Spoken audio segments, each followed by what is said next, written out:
Afghanistan, and beautiful Bandi Amir National Park. Visiting countries was like playing the lottery. You never knew if you'd be granted the visa. Here was the Embassy of Afghanistan in Bishkek, Kyrgyzstan. I applied for my visa, and 2 days later, I got it. With the visa in hand, I had to seize the opportunity to visit my 153rd country. But before visiting Afghanistan, I had to visit Tajikistan for a few days. To get from Tajikistan to Afghanistan by air was complicated, so I had to take Turkish Airlines to Istanbul to connect to my next flight to my first city of Mazar-i-Sharif. Now I'm on my way to Mazar-i-Sharif, Afghanistan tonight, leaving at midnight.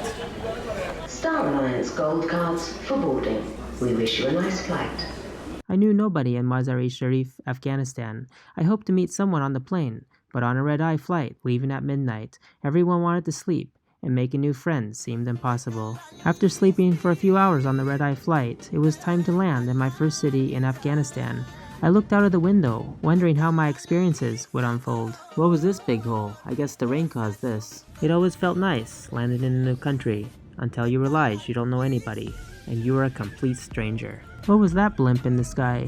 I would later learn it was Big Brother in the sky. Here was Com Air, one of the 4 airlines in Afghanistan. Sayın uçak dinlerken tüm şahsi eşyalarınızı ve el bagajlarınızı yanınıza aldığınızı bir kez daha kontrol ediniz. Ladies and gentlemen, please check. I made it to Mazar-i-Sharif, Afghanistan. I talked with one passenger in line and asked him for a ride into town. He told me his driver was picking him up and I could join him. We finally left the airport. We can head into Mazar-i-Sharif. Leaving the airport, I noticed armed guards along the airport road, keeping watch of incoming traffic. There was road construction, so people used the opposite side of the road, but still stayed in their direction of travel. That was acceptable and reasonable to me. Wait, was I seeing a dump truck passing a 3-wheeled motorcycle with a car in front of us, braking to avoid a collision? It sure looked like that, but then the driver wanted to take a shortcut left and literally drove against the traffic. Motorcycles had to drive around us, taxis were confused about us, but surprisingly, they didn't mind. They didn't even honk the horn. Finally, we were on the correct side of the road, but throughout my stay, I would learn it was common practice to drive against the traffic when wanting to make a shortcut to a nearby street. When I checked into this hotel, it's the standard room. You'd get refrigerator, TV, air conditioner, and table, telephone, nice bed, closet, and of course the bathroom. It's a shower right in the middle of the bathroom as expected. And then they have this also for the toilet, and then hot water too. I wasn't able to find a host, but I was able to find a hotel. Hotels are easy to come by. I did not feel comfortable in a barricaded hotel with security guards, security walls, mirrors to check underneath the vehicles entering, so I contacted a couch surfer named Murtaza, who was out of town. He recommended one of his friends, Yama, who had a taxi driver friend, Fardeen, who came to pick me up, and I checked out of the hotel. Once with them, I felt more comfortable in the city. I didn't feel like a complete stranger anymore as I looked out the taxi window at everything I saw. Tourists come here sometimes? Sometimes, yes. Everywhere I looked was interesting, even this guy trying to cross the street. Here was an interesting shrine. I was fascinated by how the people dressed. I went to the dentist because my filling came out after getting it done in Tajikistan the previous day. Okay. 1 hour we make a call for doctor, he said. And he'll let us know. Yeah. We left the dental office to visit the city. You have some work to do or now you're free? Now I'm free. Let's go to the Kifaya supermarket, okay? Okay. If you want, you can buy it. What kind of driving? Donkey driving is no problem, okay? Wherever you want. I don't need to put my seatbelt on here. Yeah, the onion man is behind us. Seatbelt is important, but in Afghanistan, no one cares about that. So in 1 hour we call the dentist. Yes. Okay. We go to the market and buy some melon. Yeah. But you know, I don't have any Afghani Money? Yeah. No problem, they have changed. My friend, here is very cheap everything. Yeah? Everything is very cheap. $100 you can buy 2 stuff. Yeah, okay. $1 is now 8 again, yeah. Ah, okay. I was checking before I came. the morning time when I wake up, Yeah. my friend called me, okay, I have guests, came from America, friends of mine, they told me to go and pick up. I said, okay. I was gonna go to wash my car, okay? Oh, you're gonna wash your car? Okay, no problem. I could help you wash a car. No, I just pay. Oh, you go somewhere. Okay, Yeah, I thought you were gonna do it okay. yourself. It's only $1, okay? Oh, really? We drove through the center of town, past this famous monument. Driving through town, we would find these armed patrol vehicles. This vehicle was one of the local transportation options. See, my friend, Yeah. in Afghanistan now, too much technology, okay? Taxi driver can speak English. Yeah, it's pretty impressive. But only you, taxi driver. We arrived at the supermarket where I was surprised to find red delicious apples from the US from Washington State. Also, looking at the signs, they not only had spices, but spicy spices. You want to get it, this one? Yeah. Keep it inside the car? Yeah. The melons were so big, they were about 25 pounds and as big as my torso. So the melon is bigger than the watermelon? Yeah, the melon is bigger Oh, than look at that. That's amazing. I've never seen a melon bigger than a watermelon. First time in Afghanistan. They don't have Red Bull. It's called Golden Power. It's different. What machine is that? This is make a hole, you know? Water hole, yeah. Oh, water hole. You're very smart because you came from America for fixing your teeth. Because in America, very expensive. Here, very cheap. Now you're in Afghanistan, man, with me. Yeah, with you. I'm I'm safe. Afghan guy, I'm driving, I'm translator, whatever you call, Make it okay? clear, bro. Make it clear. Clearly, I'm telling you. Next, we went to visit the famous Blue Mosque. This is the Blue Mosque. This is the biggest mosque in the city. This was never destroyed? Never. No, okay. How old is this mosque? About 5,000 years. Wow, that's 5,000 old. years. One of the famous places of Mazar. Oh, that's pretty nice. Yeah. It is believed that Ali, who was a son-in-law from Muhammad the Prophet, was buried here. I noticed a lot of white pigeons hanging around. Then I realized they lived here. This is the pigeons' home up here and also down here. Wow, there's a lot of pigeons. I've never seen so many pigeons in my life. You can hear them making noises. Next to the Blue Mosque was a nice park, along with a small pond and picnic tables. These two little boys worked polishing shoes. I asked Fardeen why Afghanistan was considered so dangerous on the news and the media, and then he explained it to me. This is not a danger, a very safe place, okay? But I look on the news. The news saying like this is like show, okay? They're saying very danger place, big blast, people like that. About Afghanistan, I gonna tell you, it's not the north. The north side is very safe. North of the Afghanistan. Ah, the north side's safe. Yeah, okay. north. What about Herat? Herat is secure. It's secure? Secure, yeah, Herat is secure. But Kandahar is not. Kandahar is not secure. But you know, I read in the news 2 days ago, a convoy of tourists got attacked in Herat. Also, the city is like there a is village. a big desert. There will be happening everything. Oh, really? Okay. There is Taliban. Hey, have you guys ever saw a Taliban person? During the Taliban, I was very small. The Taliban was in Afghanistan, very small. But now, around like 10 years, I've never seen a Taliban in Afghanistan. The Taliban is same like a person. Same like a person, they are not an animal. Same, the beard one, they have the long beard and talking Pashto. The second language of Afghanistan is the Pashto. But is it hard to find the Taliban? If you want, I can take you, no problem. If you want, I'm gonna take you Kandahar. Kandahar, you can find Taliban. Oh, really? In Kandahar? Oh, okay. But you're not to stay alive when you see the Taliban. The Taliban is a danger people of the world. Even to you? Either way, me working with your guy like I told you. Yeah. Chop my neck. Oh, okay. If they catch me. The looking interpreter, the guys are helping American troops or helping the Afghanistan government. When they find out, chop your neck and make a video and post to the Facebook. After our discussion, Fardeen dropped us off and we got into Yama's car, which he picked up at his uncle's car lot. Yama's uncle was a nice guy who had many cars to sell, most of which were Toyotas. So I noticed taxis, most of them are Corollas. What's the reason? Because most of the route in Afghanistan is not asphalt. You decided to come Afghanistan. Because I'm visiting the Istans. You don't have fear from Afghanistan like other Americans. The thing all Afghanistan, very danger to go there, to live there, to sightseeing and everything in Afghanistan provinces. I was scared. How you decide? How old are you? Well, I was in Bishkek, and so I went to the embassy of Afghanistan, and I came back tomorrow, and he gave me my visa. Hey, it's okay to drive backwards on the road? Yeah, it's no problem.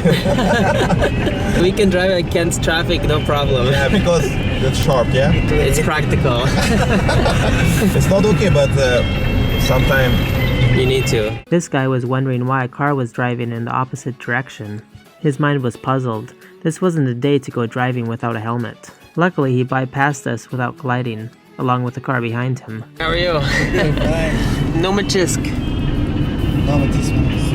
Ah, okay, nice to meet you. So Neil has to come with us because if you leave your car more than 30 minutes, someone might steal it. yeah, might be. It's safe, but he has a little bit like these problems. Car thievery. Yeah. But what about bicycles? Do they steal bicycles too? Not usually. Oh, okay. Because bicycle is very cheap, yeah? It's maybe $20 or $30. Okay. But should you still lock your bicycle, or you can just... Yeah, it's no problem. Sometimes lock, sometimes okay. you leave it like this. Dr. Noor was able to fix my tooth. He filled it up, the wisdom tooth, and I'm good to go. Very good job. Thank you. Alright, take care. After getting my tooth fixed, we left for Yama's house. Here, the Toyotas had their symbol displayed on the hood. Here was a guy in local attire. We stopped to buy some bread from the local shopkeeper. Here was an ice cream vendor pushing his cart around the neighborhood hoping for a few sales. And here was a local foot traffic.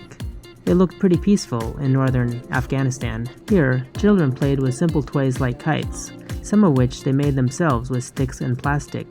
Let's see how he launches his kite. Alright, so here's our home. They're just building it, so we're gonna stay here. That's a big basement.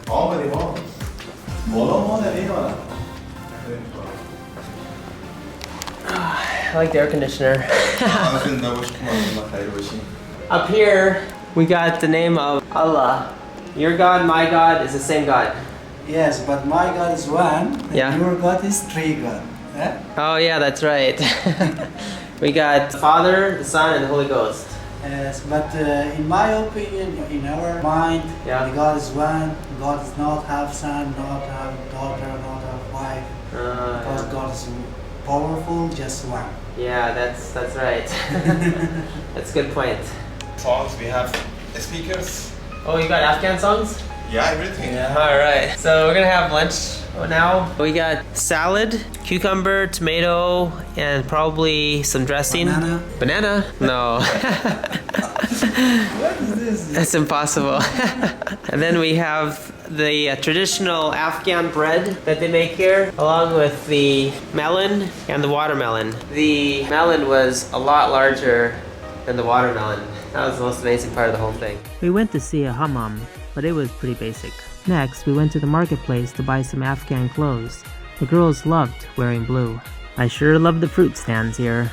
Ahmed was my guide, and he showed me to the local marketplace to take me to his cousin's shop, where I could buy some traditional Afghan clothes to blend in with the culture. We walked down this alley, then turned right to find the shop. We stopped by his cousin's tailor shop to buy one set of local clothes. They made everything from hand. After making our purchase, we returned through the marketplace to find the car. Don't take a video because there's Muslim and the woman is not wanted this. Okay. Afghan ice cream. This ice cream was one of the most unusual ice creams I've seen in the world. It was just a slab of ice cream stuck to the top of an ice cream cone. How did they make this ice cream? Let's take a look. The ice cream liquid was in a metal bucket, and the workers had to move up and down to cause the liquid to freeze.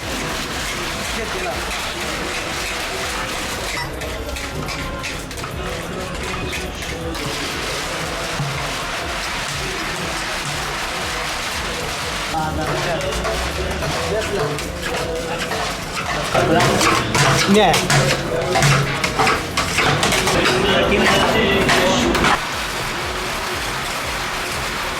It sure was hard and strenuous work being an ice cream man in Afghanistan, but this was the original way of making ice cream, and they were proud of it.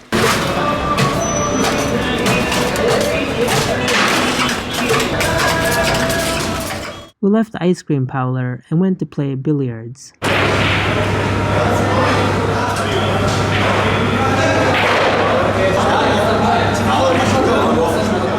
Billiards was a popular pastime, and this famous billiards hall attracted many people. You were even allowed to smoke in the billiards hall. After billiards, we went to see outdoor life.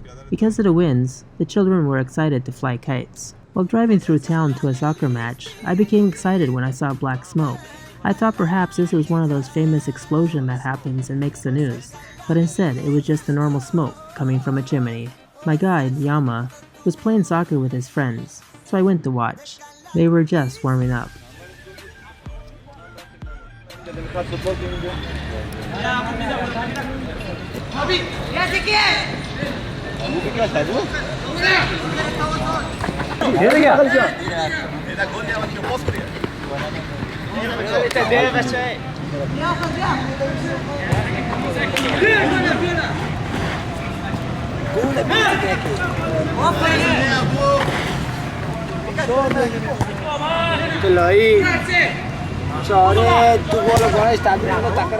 We had some onlookers, but not many. Here was a new colorful building. The unique thing about this building is that it changed colors.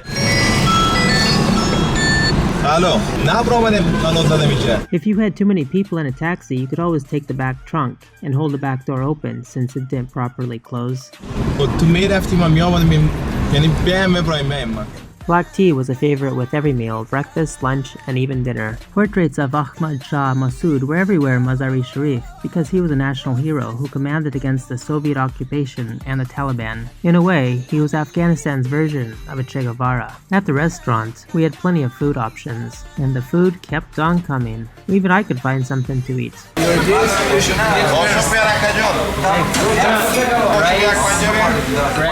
After dinner, Yama loved the old-fashioned air conditioner, blowing out cold air. That was a good restaurant.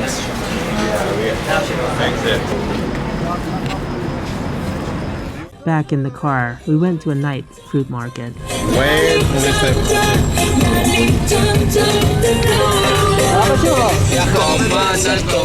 Wow, this fruit market had everything. Watermelon, big cantaloupe, peaches, grapes, oranges, pears, mango, banana. Even at night, it just amazed me how colorful everything was. Yama decided to buy another big melon to have for dessert at home. Then drama unfolded. We accidentally locked the keys in the trunk, so we had to devise a way to break into the trunk and open it so we could start the car. Back at home, the melon was so big that I could feed the whole group. We're opening the big melon. So big. Just a simple cut through the middle, and all the melon was cut into pieces without ever taking it out of the rind. Alright, now it's ready. Ready. Yeah. My first day in Afghanistan finished with me being satisfied with the results. Safe and sound. This was the neighborhood I was staying in. Quiet and peaceful. How are you? Fine, bro. Yes. Say something. I love you, Bugo. There you go. Back on the road, it was time to buy my ticket to Kabul and get ready to head to the airport to visit another city in Afghanistan. Driving through town, I spotted some armed guards on the back of a pickup truck. So I got my ticket to Kabul. $85. Good job, thanks. Let's go. Here was a roundabout with horse statues. Fardeen and Yama drove me to the airport. Fardeen even offered to let me drive in Afghanistan, but I hesitated. So I just got dropped off and now I'm headed to the airport. Inside the airport, I checked in for my flight to Kabul. There were no jet bridges. Instead, we walked out onto the tarmac to board our flight on Comair, which flew a Fokker F-28. Every major city in Afghanistan had an unmanned blimp feathered over the city with security and infrared cameras to watch over the city. We taxied out to the runway, and away we took off, leaving Mazar-i-Sharif behind, one of the safest cities. Once en route, the scenery looked much like Las Vegas, Nevada, and Grand Canyon, Arizona. Let's see who was sitting next to me. Now we're flying to Kabul. It's a 45-minute flight on Comair. This is fun. The flight attendant seemed pretty liberal, with her head covering. Looking out the window, I saw many villages at the foothills of the mountains, like this one. Some of the villages in Afghanistan were so isolated that they didn't even know there was a war going on in their country. This was the road to Jalalabad, which I would take later during my vacation. Soon, we were approaching Kabul. It looked as if we were flying into the Las Vegas Valley until you looked closer at the houses. And then we touched down in Kabul. We were both curious to see what was outside our window. I had no idea what to expect. This is how helicopters look like in Kabul. And then the Hercules turboprops. What was this? Oh, it was a military version of the Caravan. Stay tuned for my next episode of my adventures in Kabul, Afghanistan.